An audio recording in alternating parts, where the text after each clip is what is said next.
All right, everybody, welcome back to the channel. Today I am down here in Central Florida, just got here. It feels like it's been months since the Toyota Series event on Guntersville, and so I wanted to make sure that I went ahead and wrapped things up as far as day three, as far as the tournament breakdown goes, and so we can move on to the next event. But man, it has been a whirlwind since the Toyota Series. Of course, after the Toyota Series, I had one night at home, and then the following day, I had to fly out. Or no, that's not true. I had a couple days. My wife had her cousins coming over from Germany.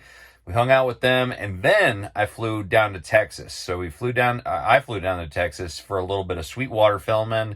Wrapped up, this season, as far as filming for, I think it's season 8. But anyways, so we got that done, and then I flew back and then had one night at home, and then went to the Classic in Greenville, South Carolina.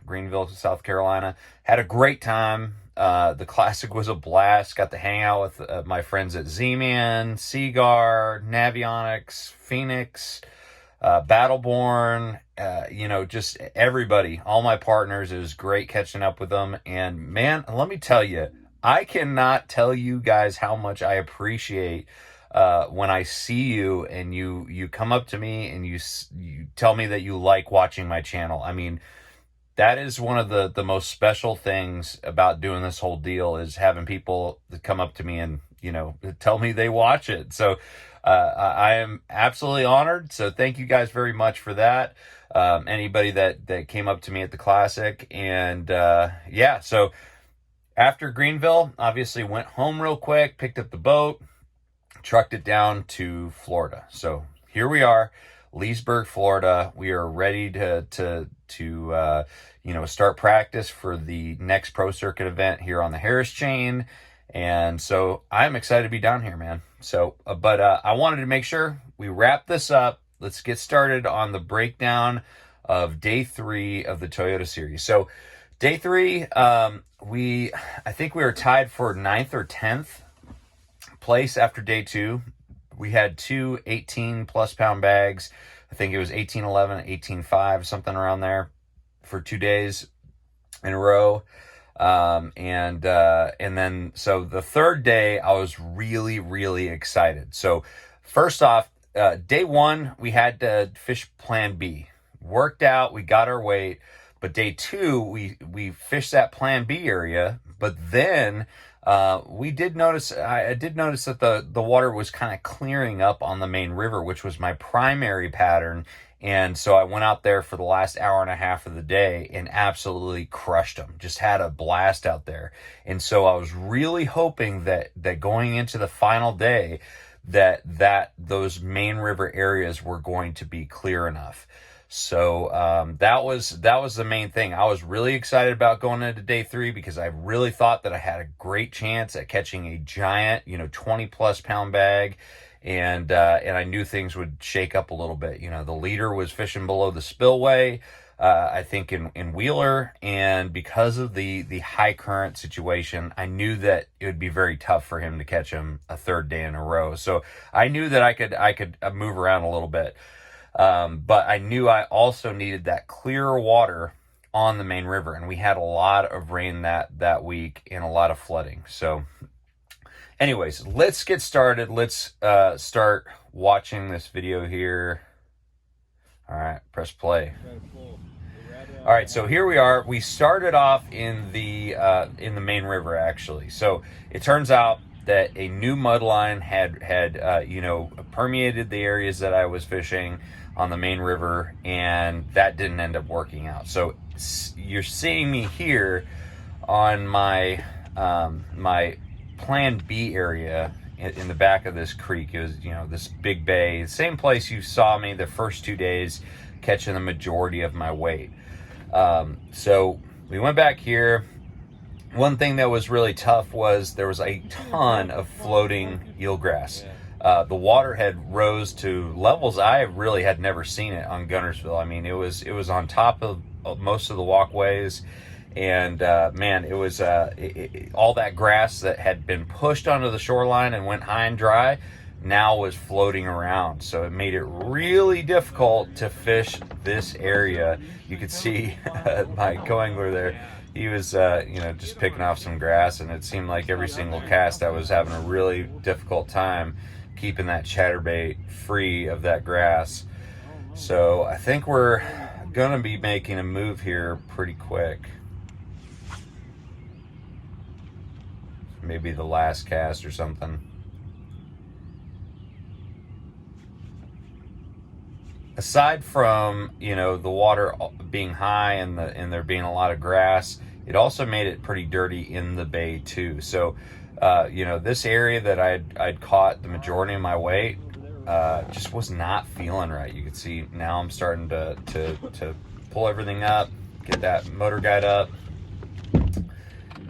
and we're just gonna hit a stretch of bank that I had lost several fish the first day, but I never really could connect with any, and just wanted to try that stretch first before I moved on to the main river. So that's where I'm heading right now.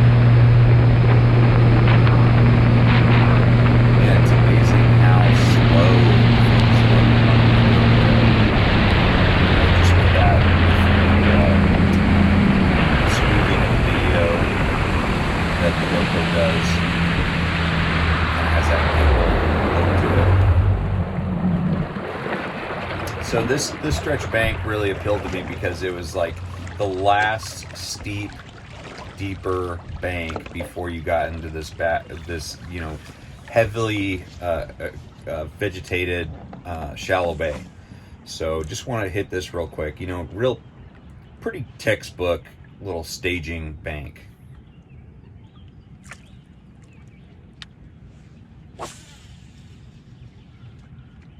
And again, as far as the bait that I'm using, I'm just like the other two videos. I only used one bait all week pretty much. I had to switch to a 1/2 ounce jackhammer, same color, Heights Hot Craw. Here we go, hooked up, first fish of the day. Heights Hot Craw with the razor shads and fire craw. And this fish, you couldn't see it, but I literally casted right on the bank, which of course makes sense. High water, muddy water, you would expect more fish to be up there. So caught this fish. As soon as it hit the water, this fish was on it.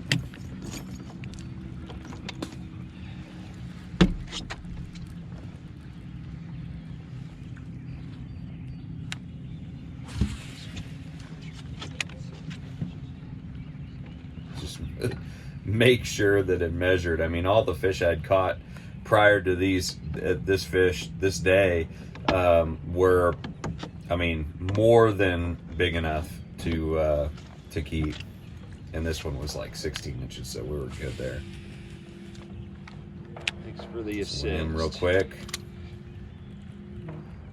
All right, so this very next cast that I ended up making, or this next clip, is going to be the very next cast.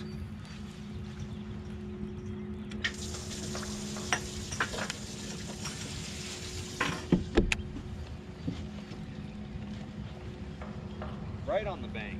Or actually, I don't even think I went to another clip. I just let it run. No. So this is the very next cast. There we go. We hooked up again. I thought we were really onto something at this point. Number 2. It's a pretty small one.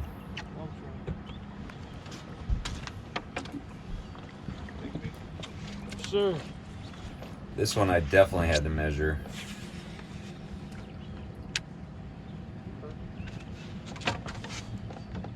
Oh, and my co-angler's hooked up.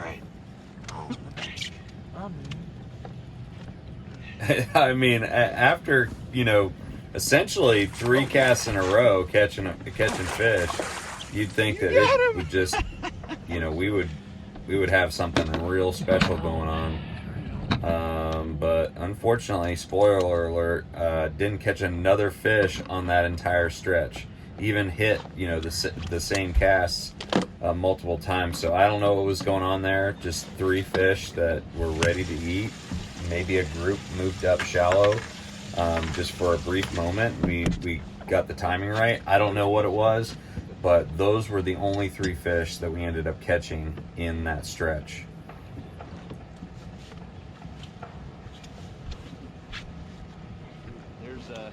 So after this stretch, didn't catch anything, started, you know, having to run whole new water, you know.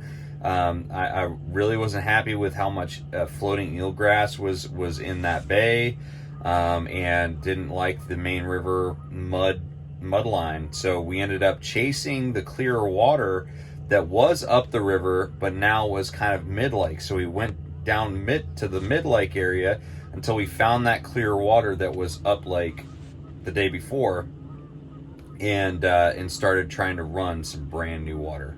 And so this was one of the first areas that I ended up stopping at that had, you know, good green clearer water.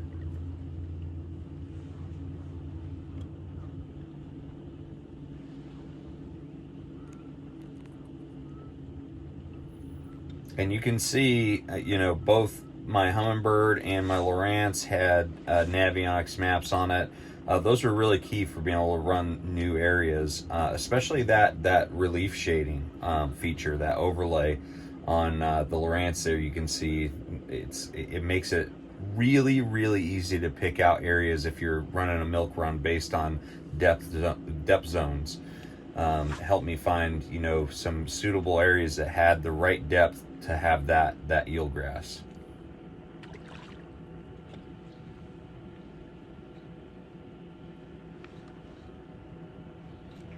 There we go. Hooked up.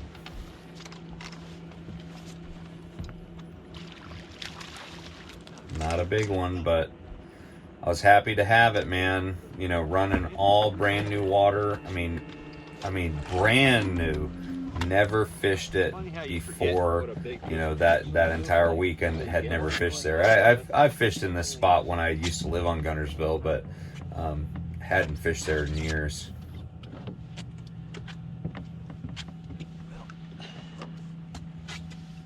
We can relocate them.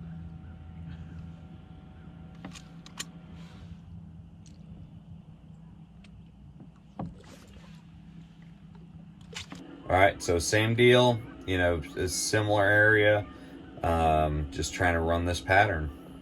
Same bait.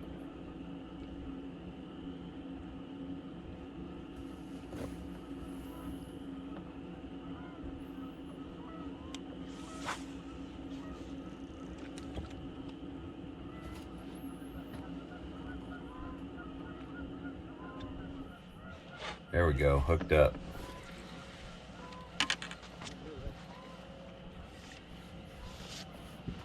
Man, there's nothing like leaning back on a fish on a chatterbait, man.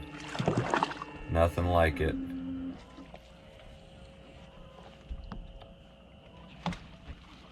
Better. There we go, a little bit better fish. A little bit better. Still no giants in the boat, man. It's getting a little bit frustrating as far as that goes.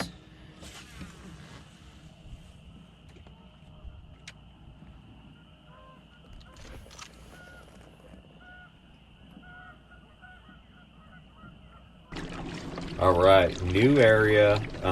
You know, this area essentially had this subtle point that had some grass growing on it. It was really hard to find the type of grass I was looking for. I really didn't think it would be that hard, you know, running a brand new milk run of, you know, areas I had not fished before. But that mid-lake area just did not have as much, you know, consistent grass as up the river. So I was having a real hard time, but ended up connecting with this fish. One of the better fish of the day. Yeah. Now we're catching a 3-pounder. It's a good quality one.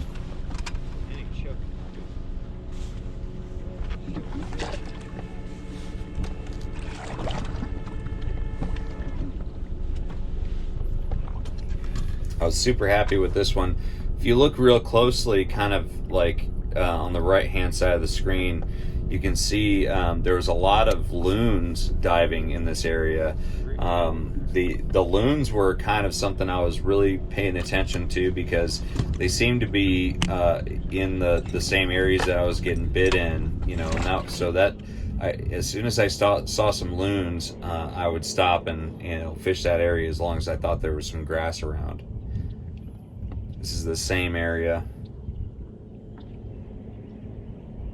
I think at this point we've got, we have the cameraman. We had, you know, one of the guys with MLF following us, Justin Onslow.